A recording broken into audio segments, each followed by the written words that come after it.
คำว่าเพื่อนนั้นยิ่งใหญ่มึงก็หูดีแก่ใจเวลาให้ผิดพลาดพังมึงก็ควรจะให้อภัยมึงบ่ควรจะทิมจะตัดขาดเป็นไปบ่ได้ให้มึงจื้อเอาไว้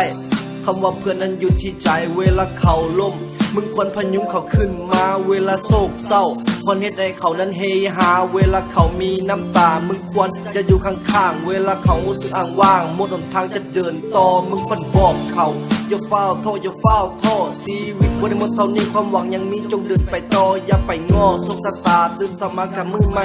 อยากเฮ็ดหยังก็เฮ็ดโลดมันบ่มีคำว่าสายชีวิตมันเกิดมาจากมือมันต้องมีตายถ้ามือใดมึงรู้สึกโศกเศร้าและเดียวดายอยากให้หูมึงยังมีเพื่อนที่จะซอยมึงได้เพราะคำว่าเพื่อนนั้นสำคัญและมันมีความหมายคำว่าเพื่อนนั้นยิ่งใหญ่มึงก็หูดีแก่ใจคำว่าเพื่อนนั้นมีความหมายถ้าหากวันใดมึงหนึ่งท้อก็คอยสู้ต่อ